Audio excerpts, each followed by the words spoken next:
আমাদের প্রাণ একজন সাইদি আল্লামা কোরআনের পাখি। এই কোরআনের পাখিটা কি চমৎকার করে কোরআনের বক্তব্য দিলেন। অনেক হাজার হাজার বক্তা তৈরি হয়ে গেল। দ্বিতীয় সাইদি, তৃতীয় সাইদি, নকল সাইদি, সাইদির বেটা। কত মানুষের তাফসীর শুনলাম, কিন্তু মনের তৃপ্তি মেটে না। কোরআনের পাখিটা যখন নাহমাদুহু বলে চমৎকার করে যখন কোরআন শুরু করতেন, মনে হয় যেন আল্লাহর কোরআন নাজিল হতেছে। ওয়াশ-শামসি ওয়া দুহাহা ওয়াল কমারি ইযা তালাহা ওয়ান নাহারি ইযা জাল্লাহা। জোরে বলি আল্লাহু আকবার। কি চমৎকার সুর আর অপূর্ব সুর আর ছন্দে কোরআন তেলাওয়াত করতেন। 2006 লালমনিরহাট কালেক্টরেট মাঠে তার কণ্ঠে কোরআন শুনেছিলাম। আব্বা বললেন, হুজুর আমার সন্তানটাকে একটু কোলে নিন। সার্কিট হাউসে আমার আব্বা চলে গেলেন। বাবা ছিলেন আলেম, হুজুর আমাকে নাকি কোলের মধ্যে তুলে নিয়েছিলেন। তখন বেশ আমি এত বেশি বড় নয়। আল্লামা সাইদিকে আমার বাবা দুটি চোখের পানি ফেলে ফেলে কাঁদতেন, হুজুর আপনার ক্যাসেট কিনে এনে আমি বাড়িতে শুনি, আপনি একটু দোয়া করে দিয়েন। আমার এই যে সন্তানটা এখনো তেমন বড় হয় নাই, আপনি দোয়া করেন আমার সন্তানটা যেন আপনার মতো আলেম হতে পারে। আমার কোনো ইলম নাই, আমল নাই, ছোট্টখাটো I am nothing, I am zero. Allah পাক মনে হয় কোরআনের পাখির কণ্ঠটাকে আল্লাহ পাক আমার জন্য সহবত হিসেবে দিয়েছেন। যতই তার কণ্ঠে কোরআন শুনি তত বেশি মায়া লেগে যায়। আল্লাহ যেন আমার বাবার দোয়া কবুল করে নিয়েছেন। কথা বলে না ঠিক কেন? এই কোরআনের পাখিটা 13 বছর জেল কাটলেন। 50 বছরের মুফাসসির, যাকে বানানো হলো চোর, ডাকাত, হাইজাকার, টেন্ডারবাজ। আরে কথা বলে না ঠিক কেন? আরে কোরআনের পাখিটা একজন চোরের হাতে কি 1000 মানুষের বেশি মুসলমান হয়? কথা বলে না ঠিক কিনা? তিনি 13টা বছর জেলখানার কুঠিতে বন্দী ছিলেন। একটি মুহূর্তের জন্য হযরত ওমরের উত্তরসূরি আল্লাহ ছাড়া কারোর কাছে মাথা নত করে নাই। কারাগারে কাটালে 13টি বছর, বাতিল কেঁপেছে তোমায় দেখে থর থর। আরে কথা বলে না ঠিক কেনা? কারাগারে কাটালে 13টি বছর, বাতিল কেঁপেছে তোমায় দেখে থর থর। তুমি যে ছিলে মোদের নয়নমণি, শহীদ হয়েছ তুমি এটাই জানি, অমর হয়েছ তুমি এটাই জানি। আল্লামা সাইদি তুমি মরণি, শহীদ হয়েছ তুমি এটাই জানি, অমর হয়েছ তুমি এটাই জানি। নারায়ে তাকবীর। দেহ মাঝে যতদিন ছিল তব প্রাণ, বলেছিলে তুমি সেই প্রভুরই কালাম। ঠিক না? দেহ মাঝে যতদিন ছিল তব প্রাণ, বলেছিলে তুমি সেই প্রভুরই কালাম। তাই তো তোমায় ভাবি প্রতিদিনই, শহীদ হয়েছ তুমি এটাই জানি, অমর হয়েছ তুমি এটাই জানি। আল্লামা সাইদি তুমি মরণি, শহীদ হয়েছ তুমি এটাই জানি, অমর হয়েছ তুমি এটাই জানি। নারায়ে তাকবীর। আমরা সেই ঈমান ধারণ করতে পারিনি। মুস্কান খান ভারতের মাটিতে কর্ণাটক প্রদেশে যেমন হুঙ্কার দিয়ে কথা বলেছিলেন, এক নারায়ে তাকবীরের হুঙ্কারে গোটা ভারত তছনছ হয়ে গিয়েছে। আজ আমার নবীকে নিয়ে কটূক্তি হয়, আমরা কথা বলতে জানি না। দেখতে পাচ্ছি সদ্য রাখাল কুলাঙ্গারের বাচ্চারা আমার নবীকে নিয়ে কটূক্তি করেছে। আসাদ নূর কুলাঙ্গারের বাচ্চা আমার নবীকে নিয়ে কুত্তা নবী বলেছে, নবীকে ধর্ষক বলেছে, নারী লোভী বলেছে, কোরআনের গায়ে প্রস্রাব করতে চেয়েছে। রাজীব ব্লগার তসলিমা নাসরিনের গোষ্ঠীর আমার নবীকে নিয়ে কটূক্তি করে।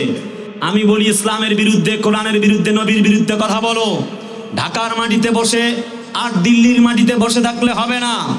একটাবার এই সাতক্ষীরার রক্তে ভেজা মাটিতে এসে নবীর বিরুদ্ধে কথা বলে দেখো, আল্লাহর কসম পিঠে চামড়া নিয়ে ফিরে যেতে পারবা না, পারবা না, পারবা না।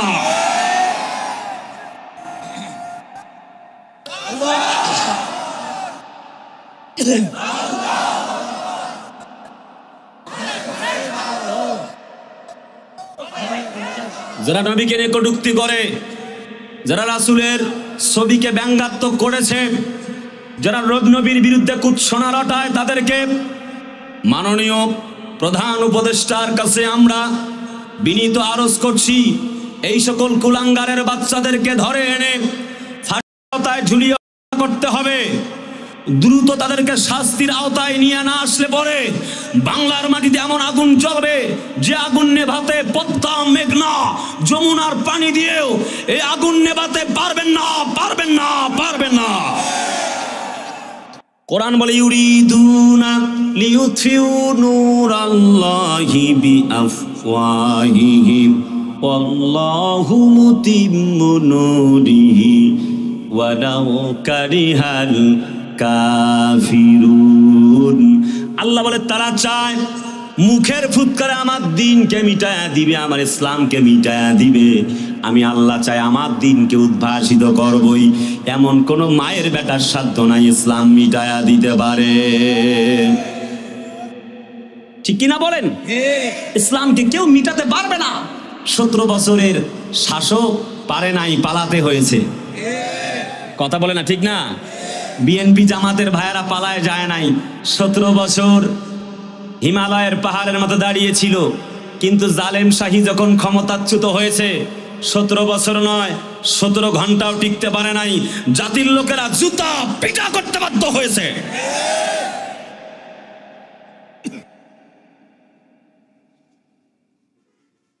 প্রিয় আপনজনেরা, কলিজার টুকরা সাতক্ষীরাবাসী, সেজন্য বলতে চাই ইসলামের আলোকে কেউ ঠেকাতে পারবে না। হযরত ওমর বলে, ইয়া রাসূলুল্লাহ, গোপন না ওপেন দাওয়াত দিব। বলে ওকে, লেটস গো, চলো আমরা যাই, অন দা ওয়ে। হযরত ওমর বামে, ডান দিকে আবু বকর, মাঝখানে নবী। হযরত ওমর বলে একটা তাকবীর দেই, রাসূলুল্লাহ বলে দিও না, কাফের বেঈমানরা ধরে ফেলবে। হযরত ওমর একটি তাকবীর দিলেন, নারায়ে তাকবীর। আরে কথা কন, আল্লাহু আকবার। যখন হযরত ওমর একটি তাকবীর দিলেন, উতবা, সায়বা, মুগিরার গোষ্ঠীগুলি বের হয়ে গেল। তারা বলল, দেখো তো কে তাকবীর দেয়। বুঝতে পেরেছি আব্দুল্লাহর বেটা মুহাম্মদ তাকবীর দিতেছে। সময় কম, অল্প সময় কথা বলবো। আপনাদের কষ্ট হচ্ছে না তো? আপনারা আছেন না? নাই যুবকদের পাচ্ছি না। আমার কলজার টুকরা যুবকরা পইরে আছে এখন প্রেম লইয়া। যুবকরা আসো না? নাই চুলের কাটিং দেয় কি, চতুর্দিক থেকে সুন্দর করে কাটিং দিয়ে মাঝখানে চুলের স্টাইল করে দিয়েছে, ভাবেন ঠিক না? আহা, ওদেরকে পরীক্ষা করার জন্য আর টেস্টার লাগে না। চুলের কাটিং, মোটরসাইকেল চালানোর স্টাইল আর প্যান্টের কয় জায়গায় ছেঁড়া আছে এটা দেখলেই বোঝা যায় এটা 9 নাম্বার না 6 নাম্বার। কথা বলে না, ঠিক না? সারা রাত Free Fire, PUBG, Twitter, Messenger, Facebook, YouTube, Viber এসব নিয়ে পড়ে আছে, চেটিং ফেটিং নিয়ে ব্যস্ত, ঠিক না? কি অবস্থা হয়ে গেল। নতুন প্রজন্ম এত নিচে নামবে আমার জানা ছিল না। ওরা এখন হাফ প্যান্ট পইরা মা চাচিদের সামনে ঘুরে বেড়ায়। কতটুকু বেলজ্জা হলে এমনটা করা যেতে পারে? কথা বলতে হবে তো, ঠিক কিনা? মাসুদ ভালো হয়ে যাও। আগে তো কাদের কাকা বলতো মাসুদ ভালো হয়ে যাও, এখন তো কাকা নাই। আমি তাই বলতেছি, খেলা হবে বলে কাকায় গেছে পালাইয়া, ঠিক না? আহা ভাইয়ারা আমার, যে কথা বলতে চাচ্ছি না, হযরত ওমর তাকবীর দিলেন, চলে এলো আবু জেহেল, উতবা, সায়বা, মুগিরা, বলছে ধর মোহাম্মদকে। সামনে পা বাড়ায় দেখে ওমর, বলে আর সামনে পা বাড়ায় না। আবু জাহাল বলে খুব দ্রুত কাম ব্যাক করো, সবাই মিলে বাড়িতে চলো। বাড়ির উঠানে যখন গেল, আবু লাহাব বলে, লাত, মানাত, উজ্জা দেবীর কসম করে বলি সামনের দিকে পা বাড়ায় না। আল্লাহর কসম, লাত, মানাত, উজ্জার কসম, কল্লা ঘরে নিয়ে আসতে পারবা না। লড়াইয়ের ওই ময়দানেতে যেতে তোমাকে হবে, প্রয়োজনে সব রক্তটুকু জমিনেই ঢেলে দিবে, তবুও তোমায় লড়তেই হবে, মানিবে না পরাজয়। তবুও তোমায় লড়তেই হবে, মানিবে না পরাজয়। বিপ্লব মানে জীবন দেয়া বসে থাকা নয়, সে কোনো দিন আসবে না রে করো যদি ভয়। বিপ্লব মানে জীবন দেয়া বসে থাকা নয়, সে কোনো দিন আসবে না রে করো যদি ভয়। নারায়ে তাকবীর। ভাইরা আমার, কলিজার আপনজনেরা, আল্লাহ পাক বলেন ওয়ালা তাহিনু ওয়ালা তাহজানু ওয়া আনতুমুল আ'লাউনা ইন কুনতুম মুমিনিন। তোমরা ভয় পেও না, একটুকু হতাশ হও না, যদি তোমরা মুমিন হও তোমরাই বিজয় লাভ করবে। বিজয় লাভ করবে কারা? মুমিনরা, ইসলাম ওয়ালারা, কোরআন ওয়ালারা। বন্ধুরা, ইসলামের বিরোধিতা করেছিল আব্দুল্লাহ ইবনে উবাই ইবনে সলুল। যখন মারা যাবে, সন্তান এলো, ও মাই ডিয়ার প্রফেট মুহাম্মদ সাল্লাল্লাহু আলাইহি ওয়াসাল্লাম, হে নবী, একটি জামা দিন। রাসূলুল্লাহ নিলেন, রাসূলুল্লাহ দিলেন এবং সন্তান নিয়ে গিয়ে বাবারে পরায় দিলেন। মৃত্যুবরণ করা পিতাকে দাফন কাফন করবে আব্দুল্লাহ ইবনে সলুলকে। এবার রাসূলুল্লাহ তার জানাজায় হাজির হয়ে গেল। মুনাফিকের জানাজায় হাজির হয়ে লাভ নাই, রাসূলুল্লাহ আয়াতে কারিমা পেয়ে গেলেন আল্লাহর পক্ষ থেকে। দাফন হয়ে যাওয়ার পরে দুটি হাত তুলেছেন নবীজি। যেহেতু কোরআন বিরোধী কর্মকাণ্ড গোপনে করেছিলেন আব্দুল্লাহ ইবনে উবাই, বর্তমান যুগেও অনেক হুজুর আছে, কত বড় জালেমদের দোসর হলে বাইতুল মোকাররমের খতিবকে পর্যন্ত পালিয়ে যাওয়া লাগে। আল্লাহ বলে আমিনান নাসি মাইয়াকুলু আমান্না বিল্লাহি ওয়া বিল ইয়াউমিল আখির ওয়া মা হুম বিমুমিনিন। তারা বলে আমরা ঈমানদার। বড় বড় দাহারিয়া হুজুর আমাদের যখন যায় বাড়ি পোড়া, আর বেটা তাহিরি মার্কা আলেমরা খায় আলু পোড়া। আরে কথা বলে না, ঠিক কিনা? কিন্তু আল্লাহ পাক বলেন না তোমরা আব্দুল্লাহ ইবনে উবাই হয়ে যাও না। নবীর জামা পরা দাফন কাফন হয়ে গেল, নবীর জামা পরা আছে, কিন্তু আল্লাহ পাক বলেন নবী কার জন্য হাত তুলেছো? ইস্তাগফির লাহুম আও লা তাস্তাগফির লাহুম ইন তাস্তাগফির লাহুম ৭০ মাররা। জোরে বলি আল্লাহু আকবার। নবীজি একবার নয়, দুবার নয়, তুমি ৭০ বারের বেশিও যদি আব্দুল্লাহ ইবনে উবাই ইসলাম বিরোধী, কোরআন বিরোধী ওই মুনাফিকের জন্য যদি দোয়া করো, আল্লাহর কসম ও নবীজি তোমার আজকের দোয়া আমি আল্লাহর কাছে কবুল হবে না। জোরে বলেন না, ঠিক কি না? বন্ধুরা আমার, কলিজার টুকরা আপনজনেরা, কোরআনকে যারা মেনেছে, আল্লাহ পাক বলে ফামান তাবিআ হুদায়া ফালা খাউফুন আলাইহিম ওয়া লা হুম ইয়াহজানুন। ওই ব্যক্তিগুলি হেদায়েত পেয়ে গেছে। যারা কোরআনকে বর্জন করেছে তারা ব্যর্থ হয়ে গেছে। এক, কোরআনটা মানবো এই কারণে, কোরআনটা হচ্ছে ওয়াজনামা, বয়ান, নসিহা। দুই, কোরআনটা হচ্ছে একটা শেফা, কোরআন পড়লে অন্তরে রোগ ভালো হয়ে যাবে। সুবহানাল্লাহ কোন।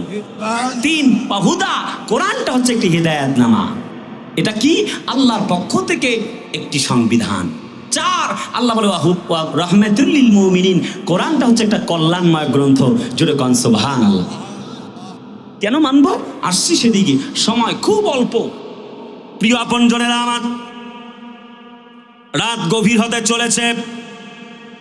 আল্লাহ পাক বলেন ওয়ালাউ আন্না আহলাল কুরা আমানু ওয়াত্তাকাউ লাফাতাহনা আলাইহিম বারাকাতিম মিনাস সামাই ওয়াল আরদ। জোরে বলি আল্লাহু আকবার। আল্লাহ বলে জাতির লোকেরা যদি ঈমান আনতো, আর জাতির লোকেরা যদি তাকওয়া অবলম্বন করত, ঈমান আনতো, আর যদি আমি আল্লাহকে ভয় করত, আসমান এবং জমিনের যা কিছু রয়েছে আমি আল্লাহ তাদের আসমান আর জমিনের রহমত আর বরকতগুলি তাদের জন্য নাজিল করে দিতাম। যদি আমরা ঈমান আনতাম, আল্লাহ এটা করতো। আর যদি আল্লাহকে ভয় করতাম, আসুন যেটা নিয়ে আমি কথা বলতে চাচ্ছিলাম, কথা অনেক, কিন্তু আমরা 11:30টার মধ্যেই প্রোগ্রাম শেষ করতে হবে। বন্ধু, কলিজার টুকরা আপনজনেরা, আল্লাহ পাক বলছেন ফামান শাহিদা মিনকুমুশ শাহরা ফালিয়াসুমহু। সূরা বাকারা 184 নম্বর আয়াত, যে শেষ অংশে আল্লাহ পাক বলছে এই মাসে তো রমজান মাস নাজিল করছি, যারা তোমরা রমজান পেলে তোমরা মাহে রমজানুল মুবারাকের সম্মানে রোজা পালন করো, সাওম পালন করো। সুবহানাল্লাহ বলবেন না? জোরে কোন সুবহানাল্লাহ। আল্লাহ বলেন ইয়া আইয়ুহাল্লাযীনা আমানু কুতিবা আলাইকুমুস সিয়ামু কামা কুতিবা আলাল্লাযীনা মিন ক্বাবলিকুম লাআল্লাকুম তাত্তাকুন। যেন তোমরা ঈমানদারেরা শুনে রাখো, ওহে ঈমানদারেরা তোমরা শোনো, তোমরা আল্লাহ পাকের যেই বক্তব্য, এই বক্তব্য মেনে না, অর্থাৎ তোমরা রোজা পালন করো। তোমাদের প্রতি আল্লাহ পাক রোজাকে ফরজ করে দিয়েছেন। মিন কাবলিকুম, যেমনই ভাবে তোমাদের পূর্ববর্তী গণের উপরে ফরজ করেছিলেন। আমাদের পূর্বে কারো জন্য একদিন ছিল আশুরা রোজা ফরজ, কারোর জন্য ছিল 10 দিন, কারোর জন্য ছিল শুধুমাত্র মৌন সম্মতি, অর্থাৎ মুখ দিয়ে কথা বলা যাবে না, খাওয়া পড়া, এরপরে স্ত্রী সঙ্গম, অল আর এভরিথিং সব কিছু ওকে ছিল, কিন্তু কি করা যাবে না? কথা বলা যাবে না। হযরতে মারিয়াম আলাইহিস সালাম তিনি রোজা ছিলেন, মৌনতা রোজা। তিনি আয়াত বললেন ইন্নী নাযারতু লিররহমানি সাওমা। জাতির লোকেরা বললেন মারিয়াম, এই বেটি, সন্তানটা কোথা থেকে এলো? বেটার নাম কি? বলে আমারে জিজ্ঞেস করো কেন? প্লিজ ডোন্ট ডিস্টার্ব মি, আমারে বলো না, আমি রোজা রাখছি, আমার সন্তানরে জিজ্ঞেস করো। 3 days অনলি, 3 দিন মাত্র বয়স। সন্তানকে জিজ্ঞেস করলো তারা, মা ইসমুকা, বেটা তোমার নাম কি? What's your name? হযরত মারিয়ামের সন্তান বলেন ইন্নী আবদুল্লাহ আতানিয়াল কিতাবা ওয়া জাআলানি নাবিয়্যা। আমি হলাম আল্লাহর গোলাম, আল্লাহর নবী, যাকে তোমরা ভৎসনা করো ইনসিয়া, ওই মা, তাকে তোমরা জানো না, তিনি হচ্ছেন আল্লাহর বান্দি মারিয়াম, আমার মা। বাবা ছাড়া আসলে কেমনে? কাহিনী অনেক লম্বা, আজকে সেদিকে যাওয়া যাবে না। তার মানে হচ্ছে যুগে যুগে সময়ের ক্রমান্বয়ে আল্লাহ পাক রাব্বে কারিম সুবহানাহু ওয়া তাআলা কিছু কিছু ধরনের আলাদা ধরন দিয়ে আমাদের জন্য রোজা ফরজ করেছেন। 3 দিন, 7 দিন, 1 দিন, 10 দিন। বৌদ্ধ, হিন্দু, খ্রিস্টিয়ান, তাম পৃথিবীতে আল্লাহ পাক সুবহানাহু ওয়া তাআলা দল, মত, ধর্ম, বর্ণ নির্বিশেষে সবার জন্য রোজাকে ফরজ করেছিলেন। মিন কাবলিকুম, শুধুমাত্র এই যে 10-12 ঘন্টা বা 17-20 ঘন্টা, অনেক পৃথিবীতে এমন রাষ্ট্র আছে যেখানে না খেয়ে থাকা লাগে, সেখানে তারা এত কষ্ট করে থাকে। আল্লাহ বলে শুধুমাত্র মুসলমানদের জন্য নয়, হিন্দু, বৌদ্ধ, খ্রিস্টিয়ান, ডোম, টাওয়াই, মেথর, মুসি, সবার জন্য আমি আল্লাহ পাক রোজাকে সিস্টেম ওয়াইজ ফরজ করে দিয়েছি। সুবহানাল্লাহ জোরে বলতে ইচ্ছা করে না? আমার খ্রিস্টিয়ান ভাইয়েরা বলে ফাস্টিং, হিন্দু ভাইয়েরা বলে উপবাস। বর্তমান যুগে নতুন করে আপনারা দেখতে পারবেন প্রেমিকা তার প্রেমিককে পাওয়ার জন্য গিয়ে ধর্মঘট করে, অনশন করে, আমি যতক্ষণ পর্যন্ত ওরে বিয়ে করি নাই ততক্ষণ পর্যন্ত খাবার খাবো না। কি বড় একটি মুসিবত! আহা, আমরা সব মিলে বুঝলাম আল্লাহ পাক জাতির কাছে কোরআনে কারিম নাজিল করে দিয়েছেন, আর এই মাসে দিলেন রোজা। যাতে করে রোজা এই জন্য দিলেন যাতে করে আমরা লাআল্লাকুম তাত্তাকুন, যাতে করে আমরা মুত্তাকি হতে পারি। আই রিপ্লাইড, আবার বলছি, গলা শুকিয়ে গেছে কিন্তু আল্লাহর ভয়ে পানি পান করছি না, অনেক ক্ষুধা, এই যে পান করছি না, এর নাম হচ্ছে তাকওয়া। সুবহানাল্লাহ জোরে বলতে ইচ্ছা করে না? আমার ভাইরা, হযরত ওমর একদিন জিজ্ঞেস করলেন উবাই ইবনে কাবকে, ভাই বলুন তাকওয়ার পরিচিতি কি? হোয়াট মিন্স তাকওয়া? তাকওয়া কি? হযরত উবাই ইবনে কাব বলেন তুমি জানো না, যদি কোনো একটা অগোছালো কাঁটাযুক্ত পথ দিয়ে তুমি চলো, বলো তো দেখি তখন তুমি কেমনে চলবে? বলে আমার জামাটাকে আঁটোসাঁটো করে চাপ দিয়ে সুন্দর করে এমনি এমনি আস্তে আস্তে খুব চতুর্দিকে হিসাব কিতাব করে বিবেচনা করে যাবো। আচ্ছা আচ্ছা, ওকে, তাহলে তুমি শোনো তাকওয়াটা কি? এই সমাজে গোনা আছে, এই সমাজে উদাম নাচ আছে, নৃত্য আছে, যাত্রার প্যান্ডেল আছে, এবার অপরাজনীতি আছে, মানুষকে মারামারি কাটাকাটি রাজনীতি আছে। আরে ভাই কথা বলেন ঠিক কিনা? হানাহানি কাটাকাটি মারামারি চান্দাবাজি যাবতীয় গুনাহের কার্যাবলী আছে, এত এত ভাওতাবাজি মিথ্যা অশালীন এমনি করে রাজনৈতিক চর্চা। এই তামাম পৃথিবীতে এত এত কিছুর মধ্য দিয়ে তুমি যখন নিজেকে সেভ করো, এর নাম হলো তাকওয়া। যেমন তুমি একটি রাস্তা দিয়ে কাঁটাযুক্ত পিচ্ছিল পথ দিয়ে যেমন সাবধানে চলবে, তার মানে ঠিক আল্লাহ তাআলাকে ভয় করে যখন তুমি গুনাহ থেকে এড়িয়ে থাকবে, তখন আল্লাহ তোমাকে তাকওয়া বান্দার অন্তর্ভুক্ত বানায় নিবেন। জোরে কন্যা সুবহানাল্লাহ। তার মানে হলো কুতিবা আলাইকুমুস সিয়াম, রোজাকে আল্লাহ বলে ফরজ করে দিয়েছি। হযরত নবীজি বলেন মান সামা ইয়াওমান ফি সাবিলিল্লাহি বাদাল্লাহু আযহাহু আনিন নার সাবিনা খরিফা। বুখারীর বর্ণনা, নবীজি বলেন যদি কোনো ব্যক্তি একটি রোজা আল্লাহর জন্য পালন করে, আল্লাহ রাব্বুল আলামিন তার আমলনামায় এত পরিমাণ সওয়াব দিবেন, যেই সওয়াব দিয়ে জাহান্নামকে 70 বছরের রাস্তা দূরে রাখা যায়। নবীজি আরো বলেন মান সামা রমাদানান ঈমানান ওয়া ইহতিসাবান গুফিরা লাহু মা তাকাদ্দামা মিন জামবি। নবীজি বলেন যে ব্যক্তি আল্লাহকে পাওয়ার জন্য সওয়াব পাবার আশায় ঈমানের সাথে রোজা পালন করে, আল্লাহ রাব্বুল আমিন তার জীবনের সকল গুনাহ খাতাগুলিকে মাফ করে দিবেন।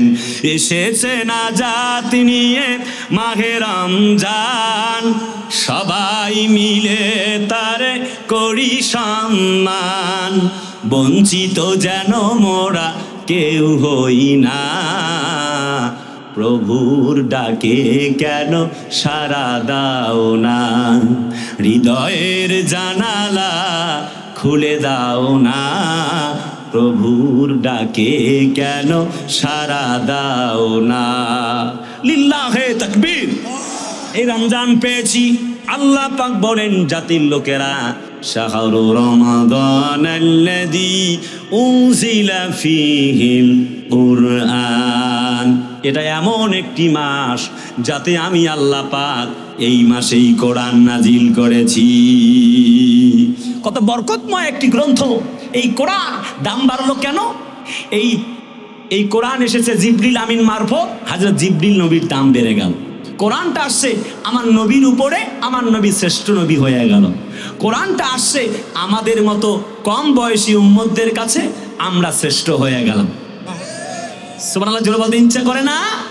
তার মানে এই কোরআনের সাথে, এই কোরআন দিয়ে দেশ সমাজ রাষ্ট্র চালাবে যারা, কোরআন শ্রেষ্ঠ যেমন, আল্লাহর এই বান্দা কোরআন মানবে যারা, তারাও শ্রেষ্ঠ হবে তেমন। আমরা কি কোরআন মানতে রাজি নাই?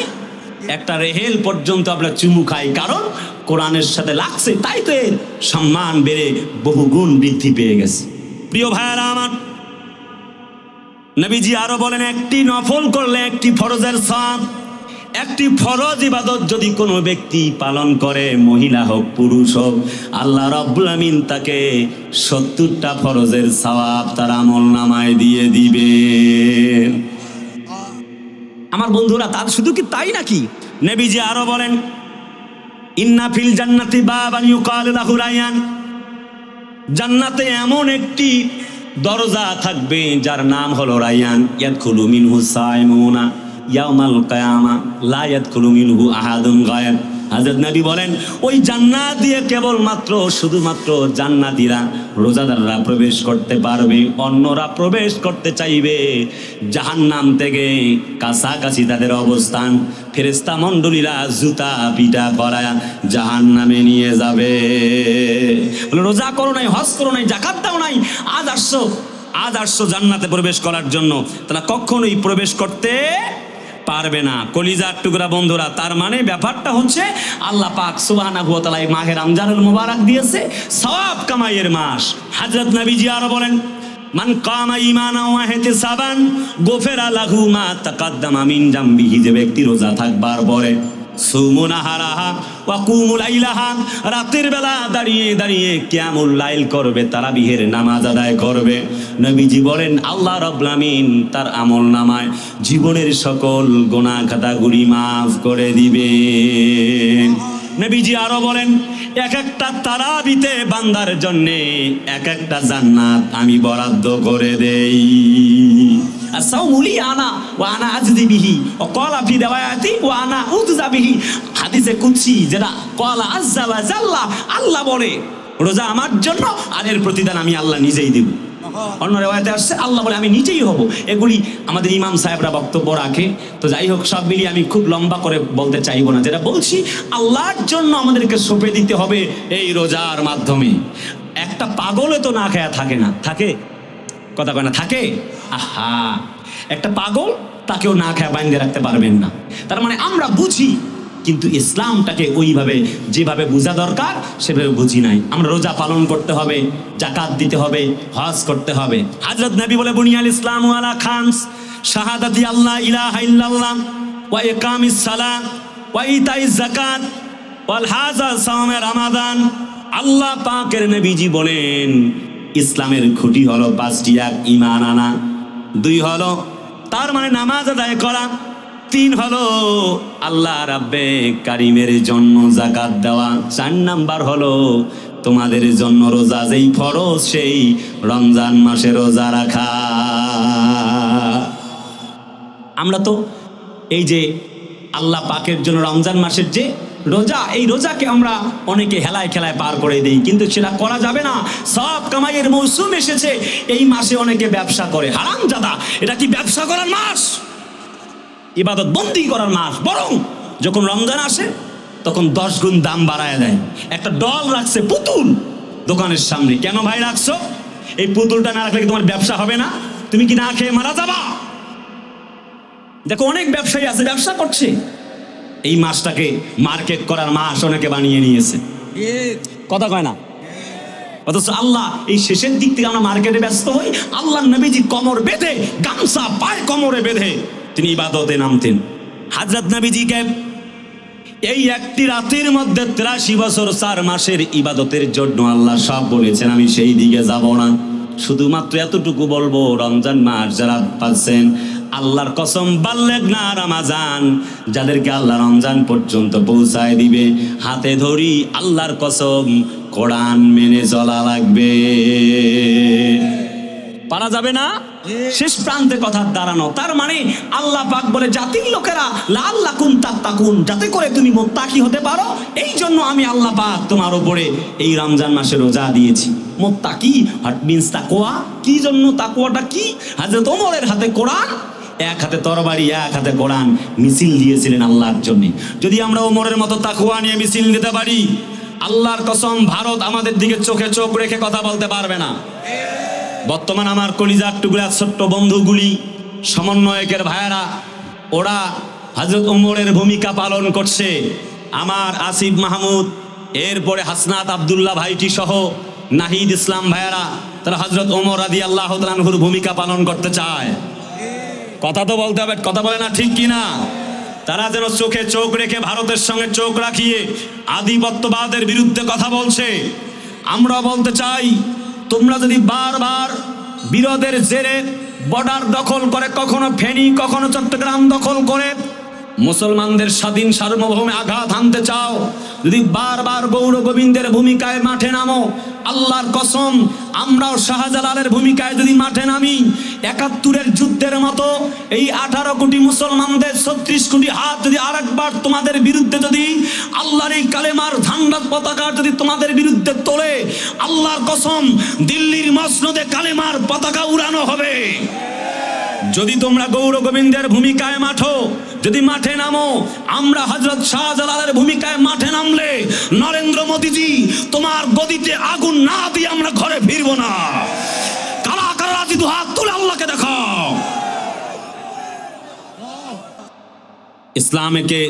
ইসলামকে যারাই বাধা দিতে চেয়েছিল, আল্লাহ তাদেরকে জমিন থেকে বাধাগ্রস্ত করে জমিন থেকে বিদায় করে দিয়েছেন। কথা বলতে হবে ঠিক কিনা? কলিজার টুকরা আপনজনেরা, কলিজার প্রিয় সাতক্ষীরাবাসী, তার মানে আজকের আলোচনার বিষয় হচ্ছে আল কোরআনের আহ্বান। আপনাদেরকে কোরআন আহ্বান করছে, আল্লাহ পাকের এই কোরআন যা আহ্বান করছে তা মানা লাগবে। পারা যাবে? কথা বলে না, পারা যাবে? 1 নম্বর কোরআনের আহ্বান, এই কোরআনটা ওয়াজের কিতাব, অতএব মানো। 2, কোরআনটা শেফার কিতাব, মানো, উদাহরণ আছে অনেক, বলবার সুযোগ নাই। 3, কোরআনটা হচ্ছে আল্লাহ পাকের পক্ষ থেকে হেদায়েত নামা। আমি কোরআনের আহ্বান হচ্ছে কোরআনটা তোমরা মেনে চলো। এই কোরআন মানার মাস, সামনে রমজান আসছে, সওয়াব লুপে নেবার মাস। আমার গুনাহ বেশি, আমি আল্লাহর ঘরে পড়ে থাকবো। আল্লাহর এই কোরআন গ্রহণ করবে যারা, বরকত অর্থাৎ মঙ্গলের দেখা পাবে তারা। হযরত ওমর রাদিয়াল্লাহু তাআলা আনহু এই কোরআন নামক কিতাব দিয়ে বরকত তালাশ করতে করতে একদিন তিনি শেষ বিদায় বেলায় কাহিনী বলছি, একদিন তিনি চলছেন, মিশরে পৌঁছে গেল, দেখে বিচার কার্যালয় চলছে। তিনি বললেন, বরকতময় কিতাবের অনেক বিচার শুনলাম, দেখি তো মিশরের গভর্নর কি বিচার করে। দেখছে বিচার করছে। সংক্ষেপ বলছি বন্ধুরা, সময় নেই, বলা হয়েছে 11:30টার ভেতরে আমরা প্রোগ্রাম শেষ করতে চাই। তো যে এই ঘটনাটা বলছি আপনাদেরকে একটু বোঝাবার জন্য। বন্ধু, সেটি হচ্ছে হযরত ওমর বলে আজকের কোরআনের বিচার দেখব। বিচারালয়ে ঢুকে দেখে বিচার চলছে, কিন্তু ওমরের সন্তান যেই বিচার পেয়েছিল সেই বিচার এই মাটিতে হচ্ছে না। তিনি বিচার দেখে বললেন, কেমন বিচার হলো? বলে, এই ছেলেটি তরুণী সুন্দরী রাবেতাকে পিটিয়েছে। কারণ কি? যে প্রতিযোগিতায় ফার্স্ট হতে পারেনি, এই জন্য। আল্লাহর বান্দা হযরত ওমর বলে, একটু বিচারটা আবার পুনরায় করা হোক। জজ সাহেব আছেন, মাননীয় আদালত, বিচার শুরু করুন। বিচার হয়ে গেছে। সেই সময় তৎকালীন মিশরের গভর্নরের ছেলের বিচার হবে।